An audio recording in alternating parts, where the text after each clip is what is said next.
Hello नमस्कार, मैं सोनू कुमार स्वागत करते हैं आपको प्रेरणा क्लासेस में। आइए हम लोग आज कौन सा लेक्चर है?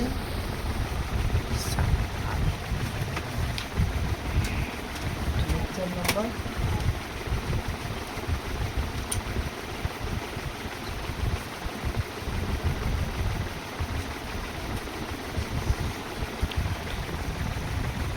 8। ठीक है, ये सब बेसिक कंसेप्ट है इसका।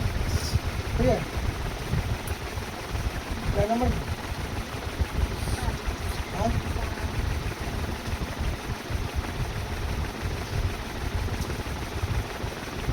अब देखिए, अब ए सर्वम क्षमता नहीं है।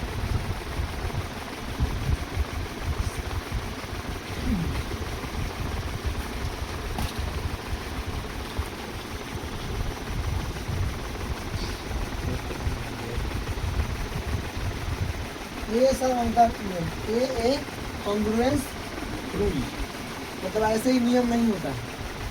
ठीक है, ये लिख दिए हैं। अगर मान लीजिए पढ़ा है कोण ए बराबर कोण पी, और कोण ए जो है कोण पी के बराबर है, और कोण बी लिखा हुआ है, कोण बी जो है कोण क्यू के बराबर हो जाए। ठीक है, और कोण सी, और जो कोण सी है कोण आर के बराबर हो जाए। ठीक है, तो ये समरूपता से दोनों त्रिभुज सम्मुख, दोनों त्रिभुज सर्वांग होंगे, ऐसा नियम नहीं है। ठीक है, ऐसा सर्वांग समता का नियम नहीं है। तो अगर डबल ए भी रहे तो ये भी नियम नहीं है सर्वांग समता का, समरूपता में चलता है, जो 10th क्लास में बनता है। ठीक है, अब इसका त्रिभुज के आधारित कॉन्सेप्ट इतना था। अब हम लोग चलते हैं चतुर्भुज में। 10th क्लास में आपको त्रिभुज, चतुर्भुज, जितना भी चतुर्भुज में आता है, समांतर चतुर्भुज, वर्ग, लंब चतुर्भुज, आयत, सारा कंसेप्ट इसमें पूछा जाता है, इसलिए जानना जरूरी है। तो आप दिक्कत हो जाएगा, समझ में नहीं आएगा क्या होता है सम, इसके बारे में जानकारी चाहिए। सम चतुर्भुज है ना, चतुर्भुज। हाँ, चतुर्भुज क्या होता है? क्वाड्रिलेटरल। क्या पढ़ेंगे इसको? क्वाड्रिलेटरल। क्या पढ़ेंगे? क्वाड्रिलेटरल, अंग्रेजी में बोलता है क्वाड्रिलेटरल, और हिंदी में चतुर्भुज। ठीक है, चार भुजाओं, चार को भुजाओं, चतुर्भुज में 4 भुजा होता है, त्रिभुज में 3 भुजा, त्रिभुज में 3 भुजा, चतुर्भुज में 4 भुजा। चाहे कोई भी चतुर्भुज हो, सारा चतुर्भुज के नाम लिख दिए हैं। तो चतुर्भुज जब भी होगा तो पूछेगा चतुर्भुज के चारों कोणों का योग 100 या 360 डिग्री कितना होता है। अब त्रिभुज के तीनों कोणों का योग 180 डिग्री। समझे नहीं? कभी कभी ऑब्जेक्टिव में पूछ देता है, बहुत ईजी सवाल है, तो ध्यान नहीं देखने में चला जाता है। ठीक है, चतुर्भुज किसे कहते हैं? चार भुजाओं से, देखो यहाँ 1 2 3 4, 4 भुजा है। 4 भुजाओं से घिरे बंद आकृति को, बंद होना चाहिए, ऐसा नहीं कहीं खोल दीजिए, तो चतुर्भुज नहीं होगा। बंद आकृति को क्या बोलते हैं हम लोग? चतुर्भुज बोलते हैं, बंद होना चाहिए। इसमें भी देखिए 4 भुजा है, 1 2 3 4, 4 भुजा है। तो 4 भुजाओं से बंद आकृति को क्या बोलते हैं? चतुर्भुज बोलते हैं। अब देखिए चतुर्भुज के कोण योग गुण अभी बताएं। कोण योग का मतलब, कोण का मतलब कहा जाता है ये वाला क्या है कि आपका कोण हो गया। कोण मतलब कोण, जैसे बोर्ड है आपका, तो ये कोना हो गया 1 2 3 4, ये भी आपका एक चतुर्भुज है। समझेंगे नहीं? बोर्ड आपका क्या है? चतुर्भुज है। तो चारों कोणों का योग जो है चतुर्भुज के, मान लो ये हो गया, चाहे नाम यहाँ दिए दिए हैं, कोण ए बी सी डी, चारों कोणों को जोड़ेंगे तो कितना होता है? जल्दी लिखा है, लिखना चाहिए ए बी सी और प्लस डी, चारों को जोड़ने पाता है 360 डिग्री।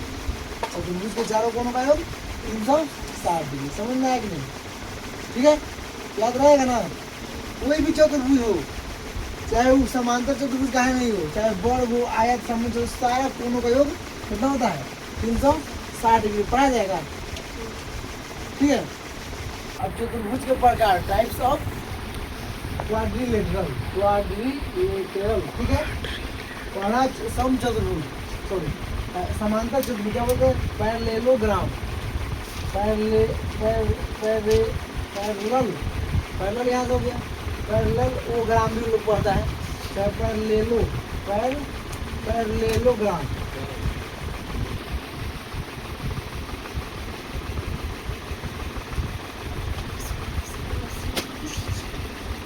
ठीक है, चतुर्भुज है तो चारों कोनों को जोड़ने पर 360 है, त्रिभुज है तो तीनों कोनों का जो 180 डिग्री का याद रहना चाहिए।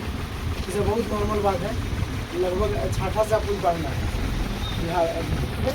चतुर्भुज के प्रकार में आ गया आपको समांतर चतुर्भुज, पैरेललोग्राम पढ़िए चाहे पैरेललोग्राम पढ़िए, ठीक है। पैरेललोग्राम आयत, रेक्टेंगल, अंग्रेजी में क्या बोलते हैं, रेक्टेंगल, वर्ग, स्क्वायर, समचतुर्भुज, समचतुर्भुज, रोम्बस,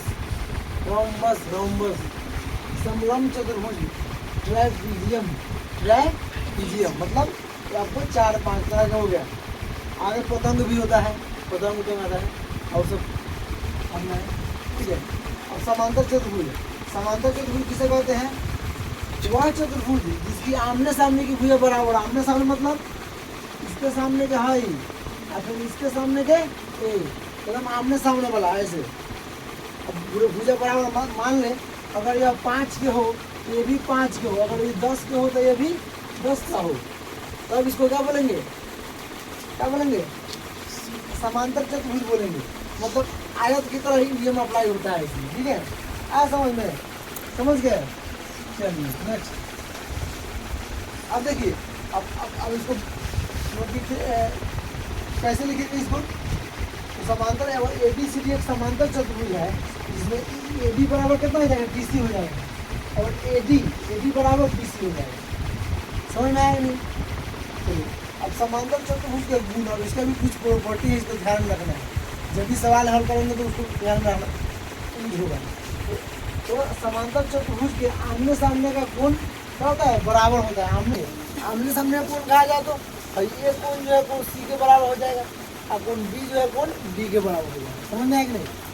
और समांतर चतुर्भुज विकर्ण बराबर नहीं होते, इसका विकर्ण बराबर नहीं होता है। विकर्ण कहा जाए तो यहाँ ये एक विकर्ण हो गया, एक विकर्ण हो गया, विकर्ण बराबर नहीं होता है, यानी AC ये भी लिखा जाएगा, AC विकर्ण जो AC does not equal to BD। विकर्ण कहा जाए तो ये वाला कोणाकानी जो देखा खींचते हैं, अब विकर्ण खींचने का नियम होता है, ध्यान दीजिएगा। हमेशा विकर्ण जैसे मान लीजिए एगो पॉइंट ही हो गया, 1 2 3 4 है ना, शीर्ष, एक शीर्ष को छोड़ कर विकर्ण खींचा जाता है। जब यहाँ से खींच रहे हैं तो इसमें नहीं मिला देंगे, विकर्ण खींचने के लिए एक अल्टरनेट होना चाहिए। अब इस कोण से ये कोण मिलाएंगे, फिर इस कोण से ये कोण मिलाएंगे, ये छोड़ कर दे। विकर्ण खींचने का क्या नियम है, मतलब एक जो है शीर्ष छोड़ के मिलाएंगे, वो विकर्ण हो गया, समझे कि नहीं। तो इसमें विकर्ण बराबर नहीं होता है, तो हम कह सकते हैं इसको विकर्ण AC does not equal to विकर्ण DD। आया समझ। समांतर चतुर्भुज के विकर्ण एक दूसरे को समविभाजित करते हैं, एक दूसरे को काटते हैं बराबर भाग में। जैसे आया देखिए, ऐसे मिला दिए, ऐसे मिला दिए, AC जो है 2 भाग में बढ़ जाएगा, AO और OC, ये भी 2 भाग में बढ़ जाएगा, DO और OB। यहाँ लिखेंगे AO बराबर OC, समझे, और BO बराबर, समझ में। अब आयत, अब इतना कॉन्सेप्ट है। अब आयत के बारे में देखिए, वह चतुर्भुज जिसकी आमने सामने की भुजा बराबर हो और विकर्ण भी बराबर हो। इसमें विकर्ण बराबर नहीं है, समांतर चतुर्भुज इसमें विकर्ण बराबर होगा तो क्या कहलाएगा, रेक्टेंगल कहलाएगा, आयत कहलाएगा, ठीक है। यहाँ देखिए, हाँ, और देखो फिगर में थोड़ा चेंजिंग होगा। आपको समांतर चतुर्भुज थोड़ा हल्का टेढ़ होता है इसमें, लेकिन इसको टेढ़ नहीं कर सकते हैं। आयत को एकदम भुजा एकदम सामने एकदम 90 डिग्री को होगा, समझिए, सारे भुजा एकदम सीधा होगा, मैंने आमने सामने की, यह बराबर इसमें हो जाएगा, यह बराबर इसमें हो जाएगा, और विकर्ण भी बराबर होगा, मतलब होएगा। और यहाँ पर जिसे हम बताए हैं, ठीक है, इसमें देखो ये बराबर इसके होगा, ये बराबर इसके हो जाएगा, समझिए भाई। ये बराबर वो सी और बी बराबर वो भी इसमें बराबर हो जाएगा। इसमें बराबर नहीं था, इसमें डिफरेंस है, तो इसमें आमने सामने की भुजा उसको आयत कहते हैं। आयत का आमने सामने की भुजा बराबर से बता दी है। ये भी होगा BC के बराबर होगा और AB होगा और BC के बराबर होगा। ठीक है, आयत का विकल्प भी बराबर होता है। विकल्प मतलब AC बराबर ठीक है। अब आयत का प्रत्येक कोण 90 डिग्री होता है, सारा कोण 90 बनता है यहाँ पे, और यहाँ नहीं बनता है। 90 बनने के लिए भुजा सीधा ना चाहिए। यहाँ देखिए, यहाँ भी 90 का कोण बनेगा, यहाँ भी बनेगा, सारा 90 का कोण बनता है। कथी में? आयत में। समझे? इसमें नहीं बनता। समझे? अब आयत हो गया, अब रह गया अभी 2-3 और।